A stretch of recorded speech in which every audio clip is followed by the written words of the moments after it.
And what ends up happening is whatever is really stored in our brain, the brain keeps in there. And it's a tool. It's just a tool for us. It's not us. Right. And so anytime the brain becomes aware of anything that's different than what it expects or what it has been taught to believe or what it has stored in there from the past, then it actually reacts in just the same way as if we were in physical danger. Okay. So we hear a noise at night, and what happens is our brain goes into fight, flight, or freeze. And so that portion of the brain works great. I mean, it's very fast, Right. very efficient, and that's all I want if I'm in physical danger. Those are the only three choices I want. I don't want to stop and be thinking, oh, what's the vision and exactly. what's my and purpose? It's working for me. I don't want to think that. I want to be able to get out of there quickly. What people don't realize is that when anything happens that's different than what they expect during the day, their brain reacts as if it was in physical danger. Yeah. So what's happening for us is that we are in my experience, most people are living their entire day in fight, flight, or freeze. Wow. And don't even know it. So when they're having thoughts of worry or thoughts of anger or frustration or anxiety or overwhelm or depression, procrastination, any of those kinds of thoughts are actually fight, flight, or freeze thoughts. Okay. And how did they get past that? Because one of the things that, are the negative thoughts we have. Mm-hmm. As you said, you were having a lot of them that says self-doubt and can I do this? And people have those all the time. Maybe not that, but always seeing negative thoughts where they don't think as highly of themselves. Or how do people get past that? Because it's one thing to say, well, put those negative thoughts out of your head, out of your mind, mm-hmm. Or think positive. You hear that, but how do you really do that? How do you really get the negativism out of your thoughts and out of your day? Well, like I said, the very first thing is to be aware of them.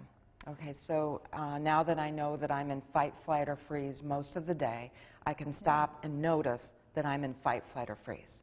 I can separate myself from the thought. I notice that I'm having a worry thought. I notice that my brain is presenting me mm-hmm. with a worry thought. That helps to separate me from that thought.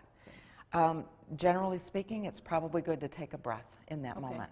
So we hear about taking a breath, and that always works great. Have a glass of water by you. I was working with a gentleman yesterday, and he said he says, I'm always quick to react and say something, and it doesn't work well for me, and so I'm adding 10 seconds now. As soon as I notice it, I'm adding 10 seconds before I say anything.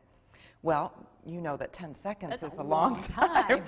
and so, however, it is a good amount of time. Maybe stops him from saying something he shouldn't, and maybe gives him enough time to let another thought come into his mind. So I suggested to him to always have water with him. Mm-hmm. And so then in that 10 seconds, he can be taking a sip of water. That gives him the space.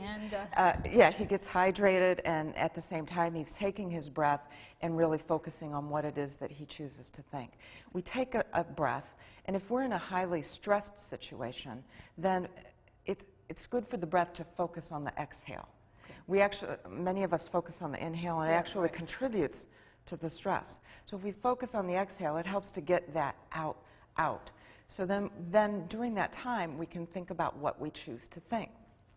It's great to prepare ahead of time. Oftentimes because we've not been conscious of our thoughts, we're having the same experience over and over and over every day with the same experiences with this person, with that person, with this situation and that situation. So we can actually prepare ahead of time, just as if we're scripting for a play, what would I choose to think? So if I'm not worried, what would I choose to be? Now, many people, when they're trying to think about, well, how can I change my thoughts and not think about my negative thoughts, they think about what they don't want. So they're busy saying, well, I don't want to be worried anymore. I don't want to be angry anymore. They don't say what they would choose to be or choose to think. And so in that instance, if they don't want to be angry, would they say, well, I want to be happy? Does that automatically help maybe shift your thoughts to happy thoughts, or rather than just saying, I don't want to be angry? Well, the thoughts, I don't want to be angry is not going to work. Because one, it keeps the brain focused on anger. And the brain is phenomenal at focusing and seeing that. It's also phenomenal at helping us tell the truth. Right. So if I'm saying I'm not happy, the brain is out there really focusing and noticing every example to come back and say, you're right, you're telling the truth, you're not happy. Right. So we want the brain to be looking for those types of things that help us be happy. So the kinds of thoughts that work for us are the kinds of thoughts that bring us peace, the kinds of thoughts that inspire us. And the thoughts that bring us peace and inspire us are thoughts of peace, thoughts of happiness, thoughts of gratitude, thankfulness, thoughts of vision, purpose, wonder, possibility. Right. Those are the kinds of thoughts that actually work for us.